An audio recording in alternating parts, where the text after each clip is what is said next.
Bonjour à tous et bienvenue sur la chaîne. Aujourd'hui, on va parler d'un courtier très connu dans le monde du trading en ligne. J'ai nommé Exness. Si tu t'intéresses au Forex, aux indices, aux matières premières, aux cryptos ou même au CFD en général, il y a de fortes chances que tu aies déjà entendu parler de ce nom. Exness est souvent cité dans les vidéos YouTube, dans les groupes Telegram, sur les forums de trading et par beaucoup de traders débutants comme confirmés. Mais une question importante se pose. Est-ce que Exness est vraiment un bon courtier? Est-ce qu'il est fiable? Quels sont ses avantages? Quels sont ses points faibles? Et surtout, à quel type de trader Exness convient-il le mieux? Dans cette vidéo, on va faire une présentation complète, simple, claire, honnête de ce courtier. On va voir ensemble ce que Exness, comment fonctionne la plateforme, quels produits on peut trader, les types de comptes, les frais, les avantages, les inconvénients, et enfin, mon avis global. Reste bien jusqu'à la fin parce que je vais aussi te dire pour qui est-ce intéressant et pour qui ce n'est peut-être pas le meilleur choix. En petit 1, c'est quoi exactement c'est quoi exactement Exness? Exness est un courtier en ligne, c'est-à-dire une entreprise qui permet aux particuliers d'accéder au marché financier via Internet. Concrètement, grâce à Exness, un utilisateur peut ouvrir un compte de trading, déposer de l'argent, puis spéculer sur différents actifs financiers. Quand on parle de spéculer, cela signifie essayer de gagner de l'argent sur la variation des prix, par exemple. Si l'euro monte face au dollar, si l'euro monte, si le pétrole baisse, si le bitcoin grimpe, ou encore si un indice boursier comme le Nasdaq ou le Dow Jones évolue fortement. Exness est surtout connu dans le domaine du Forex et des CFD. Le Forex, c'est le marché des devises. Les CFD, ce sont des produits dérivés qui permettent de spéculer sur la hausse ou la baisse d'un actif, sans posséder directement cet actif. Cela peut dire que sur Exness, dans beaucoup de cas, tu ne possèdes pas réellement l'action ou la crypto. Tu prends simplement position sur la variation du prix, sur le sous-jacent lui-même. C'est très important à comprendre, surtout pour les débutants. Exness est devenu populaire pour plusieurs raisons. Ses conditions de trading, sa rapidité d'exécution, ses dépôts et retraits rapides et sa forte présence dans de nombreux pays. En petit 2, pourquoi Exness est aussi populaire? Si Exness attire autant de traders, ce n'est pas par un hasard. Le courtier a construit sa réputation autour de plusieurs éléments qui plaisent beaucoup aux utilisateurs. D'abord, il y a la simplicité d'ouverture de compte. En quelques étapes, on peut créer un compte vérifié, son identité, déposer des fonds et commencer à trader. Ensuite, il y a la facilité des dépôts et retraits. C'est un point très important. Beaucoup de traders choisissent un broker non seulement pour les spreads ou l'effet levier, mais aussi pour la capacité à retirer leur argent rapidement. Exness est aussi souvent cité pour ses spreads compétitifs sur certains instruments, notamment sur le Forex.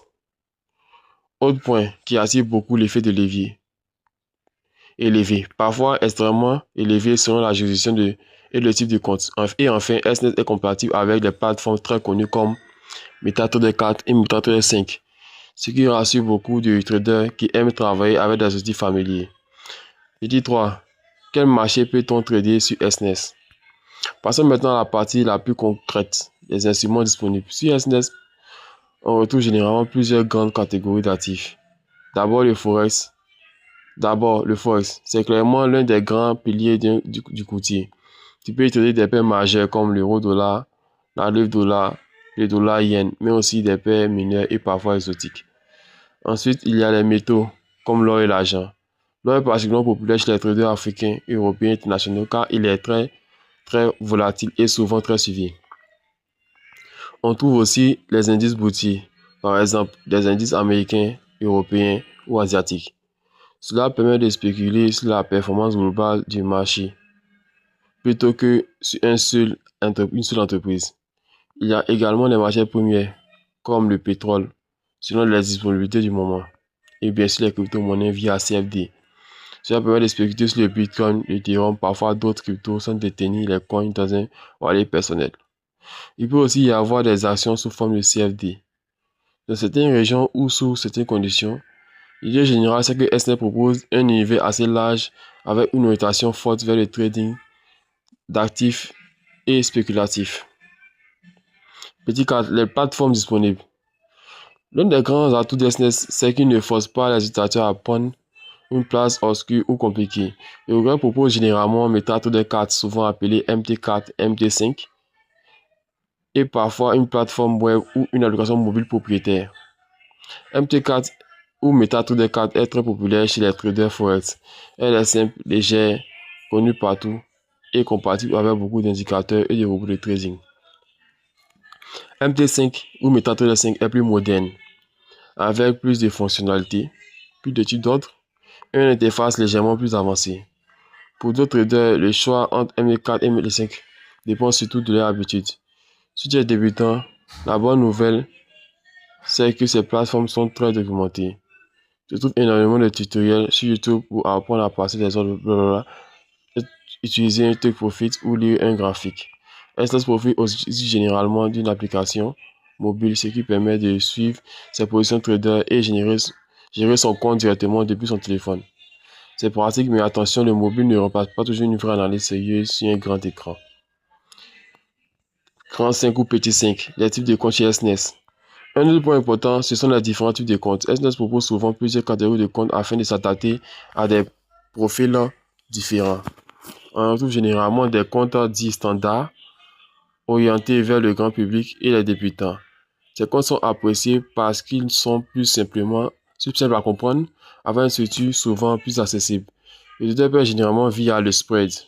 Ensuite, il existe aussi des comptes plus orientés vers les traders actifs ou avancés, avec parfois des spreads plus faibles mais une commission par lot. Ce genre de compte peut convenir davantage aux scalpers, aux day traders ou à ceux qui exécutent beaucoup d'ordres. Le choix du compte dépend donc de plusieurs éléments: ton capital, ta fréquence de trading, ta stratégie et ta sensibilité aux frais. Un débutant qui découvre le marché peut préférer commencer sur un compte plus simple. Un trader expérimenté qui fait beaucoup d'opérations peut chercher un compte avec les spreads plus serrés. Petit 6, le minimum de dépôt et l'accessibilité. Une des raisons pour lesquelles ça séduit beaucoup de personnes, notamment dans les pays émergents, c'est les pressions d'accessibilité. Souvent, les dépôts minimums certains comptes sont relativement faibles, ce qui attire beaucoup de nouveaux traders. Cela donne l'impression qu'on peut commencer avec peu d'argent. Et c'est vrai, mais il faut faire attention. Le fait qu'un courtier soit accessible ne veut pas dire que le trading devient facile. Commencer avec un petit capital peut être utile pour apprendre, mais cela ne suffit pas. Ne supprime pas le risque. Au contraire, beaucoup de débutants font l'erreur de croire avec un petit dépôt et un grand levier, ils peuvent transformer rapidement une petite somme en fortune. En réalité, cela peut surtout accélérer les pertes. Donc oui, SNES peut être accessible à l'entrée, mais il faut entrer avec une vraie logique de gestion des risques. Les spreads, les commissions et les frais. Parlons maintenant de l'argent qui sort discrètement du compte, les frais. Quand tu trades chez un broker, tu peux payer de plusieurs façons. La première, c'est le spread. Le spread, c'est l'écart entre le prix d'achat et le prix de vente. Plus le spread est faible, mieux c'est pour le trader, surtout si tu fais du trading court terme. SNES est souvent présenté comme compétitif sur ce point, notamment sur certains pairs comme Forex et sur certains types de comptes. Ensuite, il peut y avoir des commissions, surtout sur les comptes à spread serré. Il faut aussi penser aux swaps, c'est-à-dire aux frais de financement overnight, quand tu gardes une position ouverte d'un jour à un autre. Pour les traders intraday, ce n'est pas toujours un problème majeur, mais pour ceux qui gardent des positions plusieurs jours, cela peut devenir très important. Il faut aussi regarder les éventuels frais d'inactivité, les frais liés aux moyens de paiement et les conditions spécifiques selon le pays ou le mode de compte. Le bon réflexe, ce n'est pas seulement de regarder un spread affiché dans une publicité, c'est de regarder le coût réel global de trading selon ta stratégie. Petit 8, l'effet de levier. Avantage ou danger. Ici, on arrive à un sujet central. SNES est très souvent associé à un mot qui attire énormément le monde, le levier. Le levier permet de contrôler une position plus grande que son capital réel. Par exemple, avec un petit montant, tu peux prendre une exposition beaucoup plus importante sur le marché. Vu de loin, cela paraît formidable, mais en pratique, le levier est une arme à double tranchant. Oui, il peut amplifier les gains, mais il peut aussi amplifier les pertes à une vitesse impressionnante. C'est même l'une des principales raisons pour lesquelles beaucoup de traders débutants brûlent leur compte. Le problème, ce n'est pas seulement le levier lui-même, Le problème, c'est l'illusion. Le problème, c'est l'illusion. Euh, c'est l'illusion qu'il donne. Quand un trader voit qu'il peut ouvrir une grosse position avec peu d'argent, peut se sentir puissant, mais en réalité, il devient juste beaucoup plus vulnérable à une petite variation du marché. Donc, si SS comme ailleurs, il faut retenir une chose. Un levier élevé n'est pas un avantage, la discipline n'est pas là. Les traders sérieux utilisent le levier avec prudence. Les traders impulsifs utilisent souvent comme un accélérateur de perte. Merci d'avoir suivi la vidéo. Abonnez-vous, likez, partagez, commentez. J'attends vos commentaires en bas de la vidéo. Pour ceux qui sont intéressés, il y aura le lien d'affiliation juste en bas. Je tiens à rappeler que je suis ni conseiller financier, ni expert en patrimoine, ni ceci ni cela. Je suis juste une personne qui est passionnée de finances et qui développe, plutôt qui commence l'entrepreneuriat, qui montre son parcours entrepreneurial au fait. Voilà. C'est merci.